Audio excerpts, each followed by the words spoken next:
Are you planning for your special travel itinerary for New Zealand? In this video, we'll go through easy, fast and efficient planning steps for your trip of a lifetime. Plus, we'll go through our downloadable New Zealand travel planning sheet step by step. This will make your trip planning much more efficient and fun. My name is Michael. Let's get started. There are 7 key planning steps you want to follow when you design your travel itinerary for New Zealand effectively and efficiently.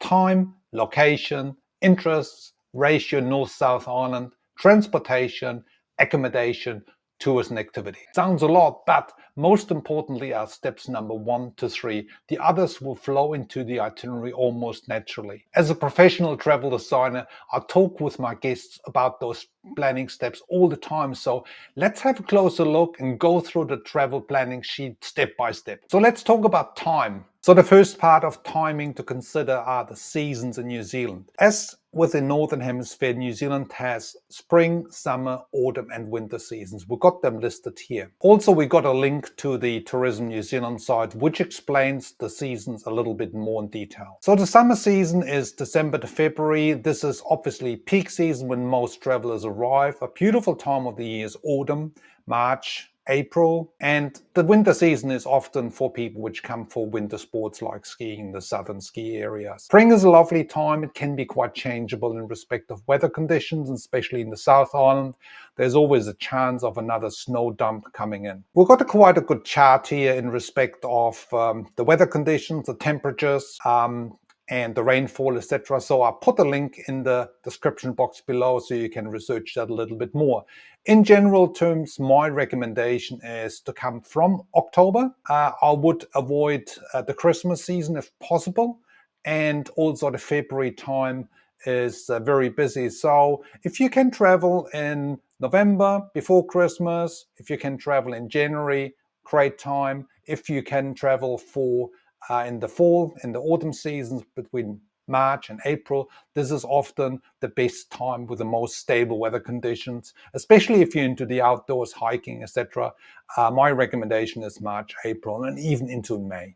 So the next key question in respect of time is how much time you bring. Even if you have, 2 or 3 or whatever days more, it's worthwhile considering.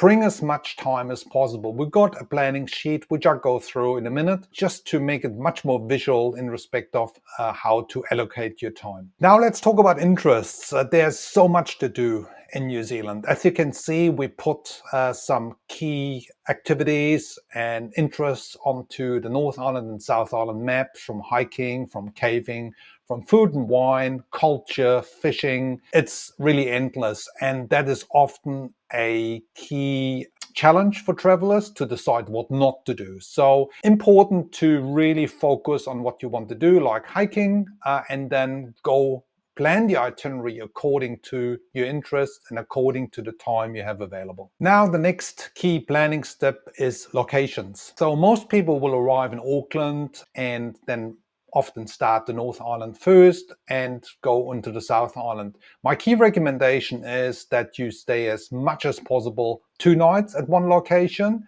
and explore from each location. Again, we'll go through a sample itinerary in a minute to make it much more visual and obvious how to best allocate locations, because this is really one of the key planning steps: locations and timing. If you find this video helpful, please hit the subscribe button below. So another very important part is where to stay and how long. In generally, what I recommend to spend 1/3 of your time in the North Island and 2/3 of this in the South Island. Simply, there's so much to do in the South Island, and it takes a little bit longer to get from A to B, and most people will travel quite a few areas in the South Island. Based on these first 3 planning steps, let's go through an itinerary where you say, look, you have 15 days in New Zealand. So we go day 1, let's say you arrive in Auckland. Day 2, 3, 4. So I'll speed things a little bit up and I'll put the 15 days into the itinerary. So based on what we talked before, is you would have about 5 days in the North Island and 10 days in the South Island. So if you look at the map, the North Island is a pretty large place, so you don't want to drive all of it. Like example, if you want to go from Auckland up to the Bay of Islands, that's around about 4 to 5 hour drive one way. So you would basically spend 1 day up and 1 day down, and that would almost be 2 traveling days. So if you have only 5 days in the North Island, my suggestion would be to actually stay from Auckland southwards until Rotorua, maybe Taupo, Tongariro. And for a first-time visitor to New Zealand, this is pretty much what you can cover in 5 days. So based on my experience, I highly recommend to have the first night in Auckland. You will be jet-lagged, you want to stretch your legs, you want to walk around. So let's do some walking the first day you arrive, whatever, in the morning. Do some walking, have the first night. In general, people would be interested in the outdoors, nature. Let's say you want to go to one of the beaches. So let's say you go over to the Coromandel Peninsula. I'll go through that on the map in a minute just to show where it is. And I also would put in a Google road map into the description box below. So Coromandel, it's about whatever 3 to 4 hours drive, depends where you are. And you have time in the afternoon to do, let's say, hot water beach. So these are kind of details we look in later on what kind of locations, what kind of activities we do. Then you have a full day in the Coromandel, which is great. Keep in mind, you're still kind of getting over your jet lag, but you might want to do some kayaking. So do some kayaking, do some hiking, really get into it, maybe go to the beach. So that's basically 2 nights in the Coromandel. That works normally pretty well. So the next day, you heading off in the middle part of the North Island. This could be either Rotorua or it could be Taupo. So again, this would be a little bit longer drive, depends. But what you want to do is this. You want to, during the day, you want to visit one of the places. You can either go to Hobbiton or you can go to Waitomo Caves and do the caving part. This can be easily done on the Waitomo. This can easily be done. You need to calculate all up about 5 to 6 hours drive. Yeah, do it on the way and then either go to Rotorua or to Taupo. If you're keen to go down to the Tongariro National Park, it's actually better to do Taupo. Stay in Taupo for a couple of nights. Let's look into that. So let's assume you decided to go down to Taupo because you want to visit Tongariro National Park. So day 4, you would travel down there. And on day 5, you would basically have the day for the Tongariro National Park to do some local hiking. You can either do the crossing, you can do smaller walks, but you can also do the thermal areas in between Rotorua and Taupo. There's a lot of them. There's Waimangu Valley, Waitapo, so there's quite a few. So this would basically cover the North Island for you, and you would have a pretty good look around on culture, scenery, activities, Lord of the Rings, etc. So there's lots to do and lots to see. So now you covered the central part of the North Island and you want to make your way to the South Island. So some people often think, oh, let's drive all the way down to Wellington and take the ferry and cross over. In my opinion, it's a bit of a waste of time to spend all the time on the roads and on the ferry. Use a domestic flight. We have a very good domestic system.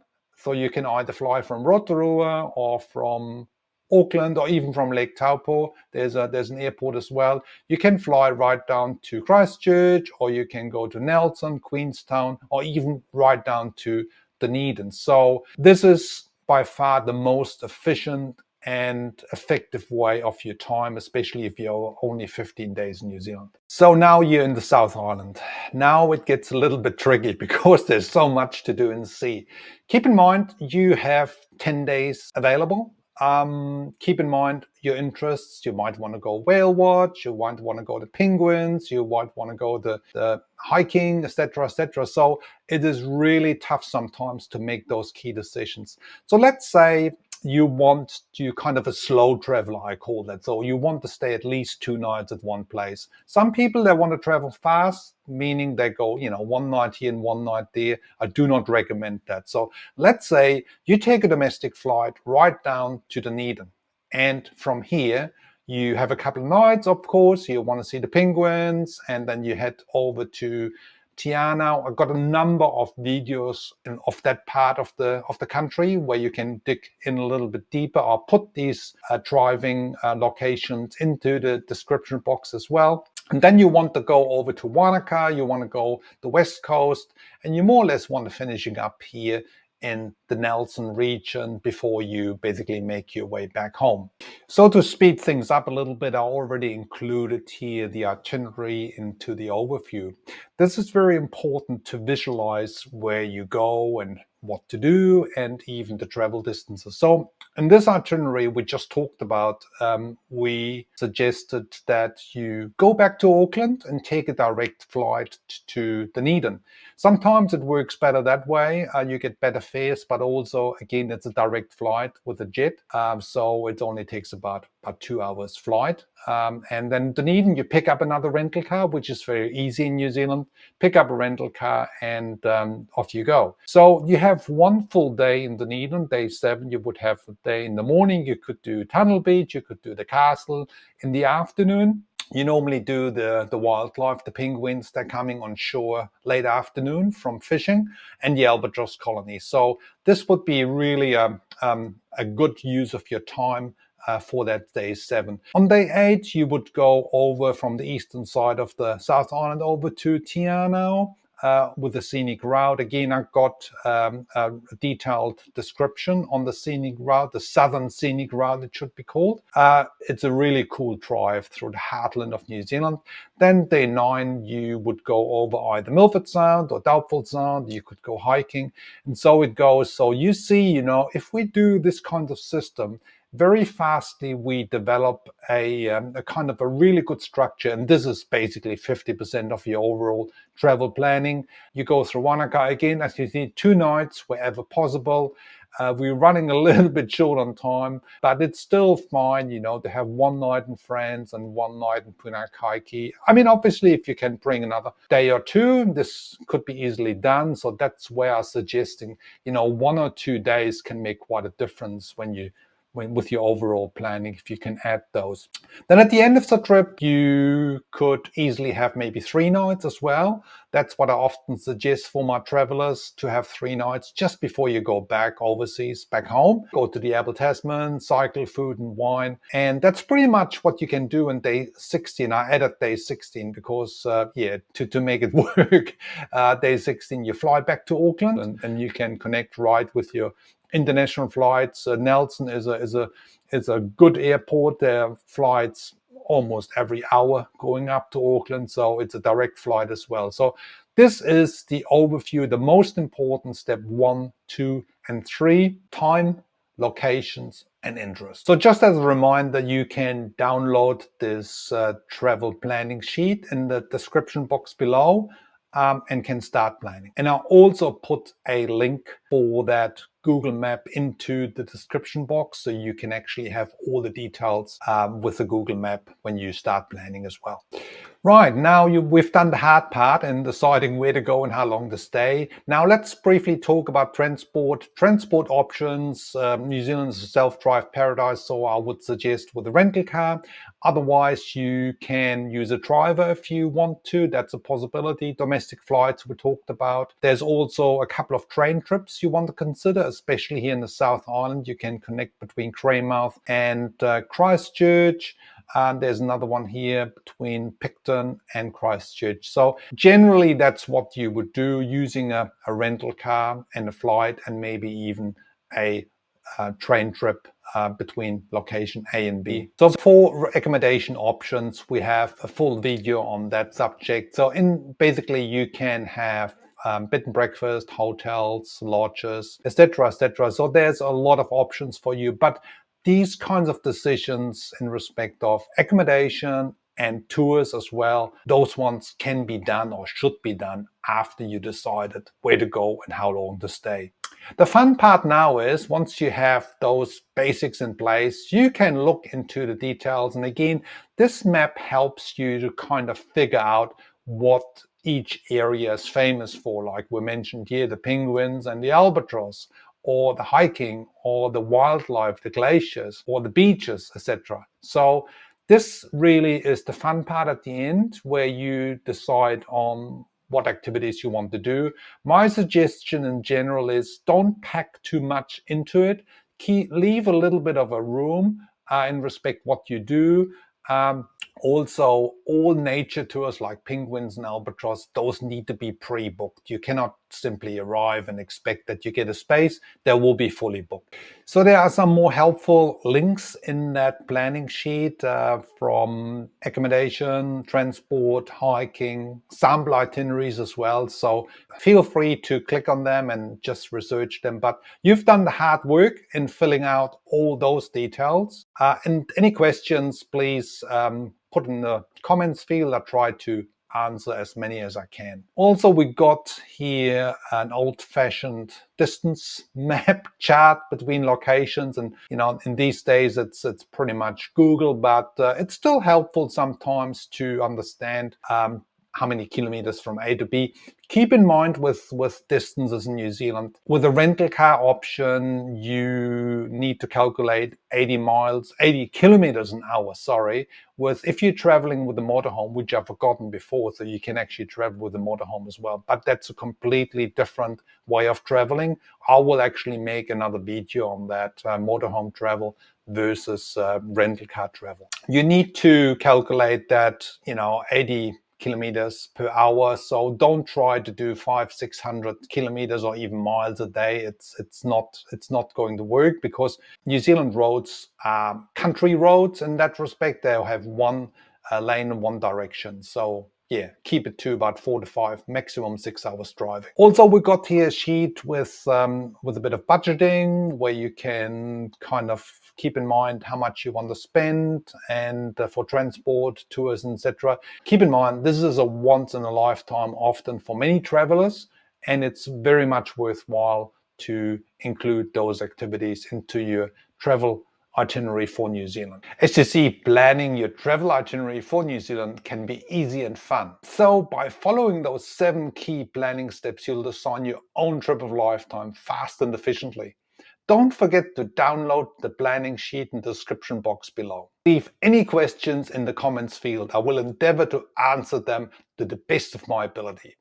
If you find this video helpful, please hit the subscribe button below and thumbs up to stay connected for more helpful insider travel tips for New Zealand. See you in the next video.